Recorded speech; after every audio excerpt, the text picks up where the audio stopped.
Want to speak real English from your first lesson? Sign up for your free lifetime account at EnglishClass101.com. Hi everybody, welcome back to Ask Alisha, the weekly series where you ask me questions and I answer them. Maybe, I don't know, maybe. First question this week comes from Sithi. Hi Sithi. Sithi says, hi Alisha, what is the difference between figure out and find out in terms of meaning and when to use, etc.? Okay, nice question. So first, let's look at figure out. To figure out means to solve. We use figure out when we have a challenging problem or we have like a complex puzzle, something that we need to do research on or we need to investigate into a little bit in order to find a solution. So to figure out means to solve. For example, I can't figure out what's wrong with my computer. I figured out why the house smelled so bad. Someone forgot to take out the garbage. We need to figure out why the software isn't working. So let's compare this to find out. To find out means to discover, especially when we're talking about a secret or a surprise or something else that we need to hide for some reason. You may also hear it used as a neutral way to say discover, but you can kind of tell depending on the context. So to find out means to discover, especially when you're talking about a secret. For example, my parents found out I left the house late last night. My boss found out one of our employees has been stealing. Hey, I found out about a great new restaurant in the neighborhood. Want to go? So we don't use these words interchangeably. In some, to figure something out means to solve something, like a puzzle, or you're finding the solution to a challenge. To find out means to discover, and it often has a negative meaning, as when someone finds information that they were not meant to find. So I hope that this helps you understand the difference. Thanks for the question. Okay, let's move on to your next question. Next question comes from Jerry Song. Hi, Jerry. Jerry says, I usually watch TV shows to practice listening, but sometimes I can't clearly hear what the characters say, even though I know the words when I see them in the subtitles. So how do I improve this? That's a good question. Keep in mind that there are a few reasons why it might be difficult to understand a character, especially in unscripted TV, like reality TV, where people aren't always speaking clearly. The words that people choose and the way that they make sentences may not be perfect. So please keep that in mind. People in unscripted TV shows often are not speaking clearly, or maybe they have a specific accent or a special way that they speak. They may also just be stopping and starting in the middle of sentences, and that can create some weird sounds too. So try to keep in mind that unscripted TV in particular might not sound as clear as scripted TV. It might not sound as clear as like this YouTube channel either. So those are a couple of things to keep in mind. Other things that you can consider, though, are reductions in speech and just speed of speech. So on this channel, we speak at a slower rate than native pace, and we also make an effort to speak very clearly to help people as they learn English. But native speakers don't do this usually. Something in general to consider, like even though characters may have accents that are difficult to understand, even for native speakers, something that you can consider for your English learning is to consider reductions in speech. So by that I mean the connections that we make between words and the ways that we make words shorter. For example, I'm going to go to the store to pick up something for dinner. That sentence said by a native speaker at native speed would probably sound something like, I'm going to go to the store to pick up something for dinner. So we've reduced a lot of those sounds together. These words like I'm going to go that are very commonly used together are often reduced to I'm going to go or I'm going to go to the. So think about these common reductions that you hear on TV and in movies and so on, and try to practice those in addition to considering how it looks on the page. So yes, it's I am going to in the subtitle or I'm going to, but at native speed it doesn't sound like that in many cases. I'm going to go to the is how I'm going to go to the or I'm going to go to the sounds in native speech. So another point about reductions in speech is prepositional phrases. So those words like to and at and by, and even conjunctions like and but and so on, those words tend to get very, very short when we're speaking quickly because they're kind of giving us the structure of the sentence. So you can think of these sort of structure words as being sort of the background of the sentence, and the content words like the nouns and the verbs are kind of taking the focus. Those are sort of the highlights. So these are some other things that you can think of as you're practicing your listening and your speaking with reductions. So please keep these things in mind, and also keep in mind, as I said, people speak with different accents too. People from different areas of the US speak differently. People from different areas of the world speak different kinds of English too. So please keep in mind that in some cases it's actually difficult for native speakers as well.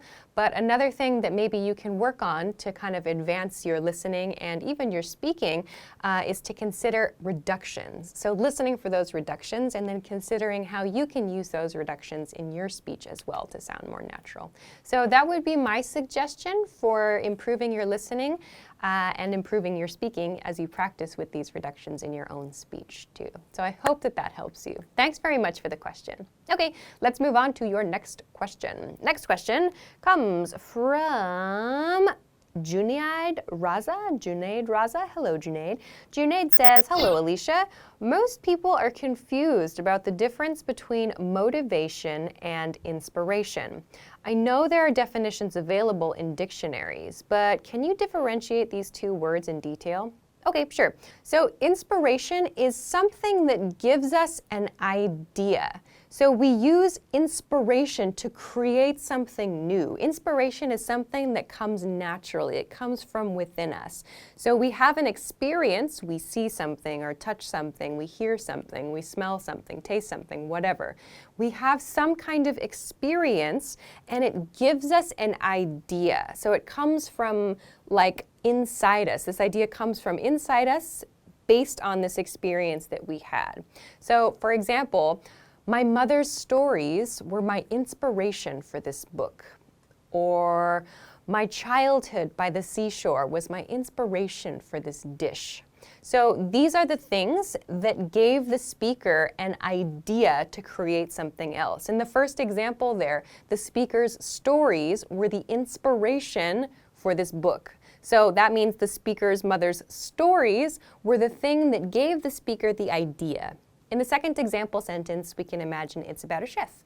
So the chef's inspiration was a childhood by the seaside. So that gave the chef the inspiration to create that dish. So it's something that happens and there's a natural response in a person that makes them think, I'm going to create something. In contrast then, motivation is something that comes from outside us that gives us a push or that helps us to continue doing something. And motivation is usually for something that we maybe don't really want to do. So like on this channel, we talk a lot about finding motivation to study. So maybe studying is not something that many people want to do, but we can recognize the benefits of that. So we need to find different motivations for our studies. So some examples.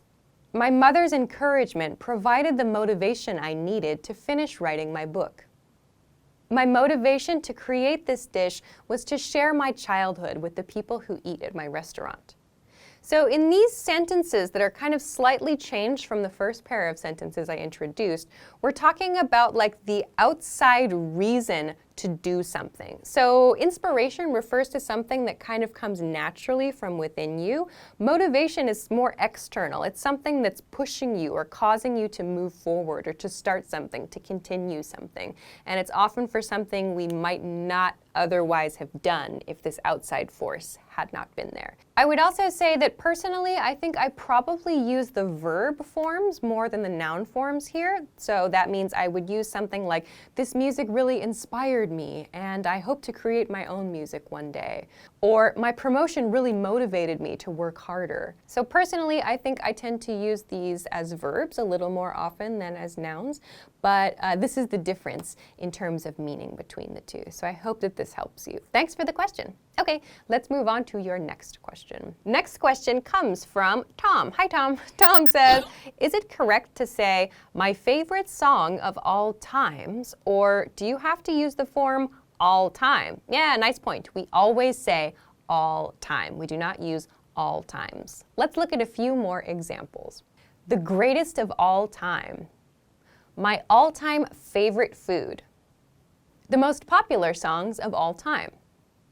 So you'll notice in these examples there are actually two patterns that we can use. The something of all time pattern and the all hyphen time plus adjective pattern. Both are correct. You can use both in whatever situation you choose. They have the same meaning and the same feel. Just note that these positions and patterns are slightly different. Also note that we always use the singular time there. We're not using times. So please make sure it's always all time. Greatest of all time, and so on. So I hope that this helps you. Thanks very much for the question. Okay, let's move on to your next question. Next question comes from Mifta. Hi again, Mifta.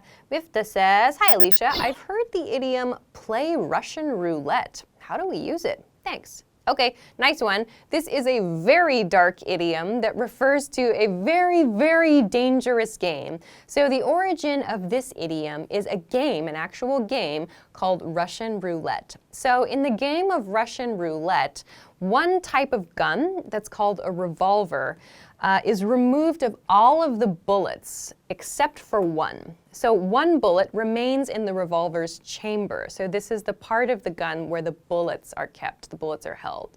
So one bullet is inserted into the chamber of a revolver, and then the player spins the chamber and closes the chamber, and we don't know where the bullet is. Then the player points the gun at their own head or at someone else's head and pulls the trigger. So this is a very dangerous and very risky game. So this is, of course, not a game that I recommend in any way, but this is the origin of this idiom. Today, this idiom means to do something very dangerous or to do something very risky. So it has a very dark origin, so we tend to use it to mean something very dark. For example, he's playing Russian roulette with his career by skipping work all the time. So in this example sentence, the item that is kind of in danger is his career. So playing Russian roulette with his career. So his career is the thing that is in danger. We know that because it's connected to Russian roulette. So to play Russian roulette with this thing in danger. And the action, the risky behavior, is skipping work all the time. So he's playing Russian roulette with his career by skipping work all the time. That would mean, in a non-idiomatic expression, he's in danger of losing his job at any moment because he skips work all the time. One more example. They're playing Russian roulette with their savings by making this awful investment. So again here, after Russian roulette, we see with their savings. So here savings refers to like a savings account or money in someone's savings. So that's the thing in danger. That is the item of danger here.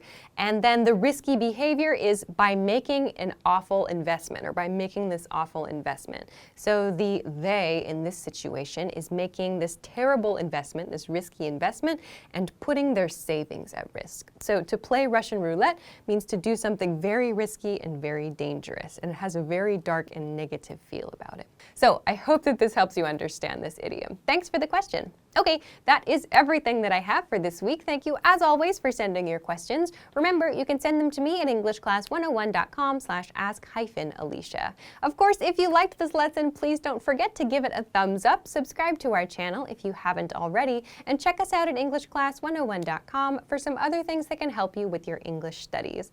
Thanks very much for watching this week's episode of Ask Alisha, and I will see you again next week. Bye-bye. Want to speed up your language learning? Take your very first lesson with us. You'll start speaking in minutes and master real conversations. Sign up for your free lifetime account. Just click the link in the description.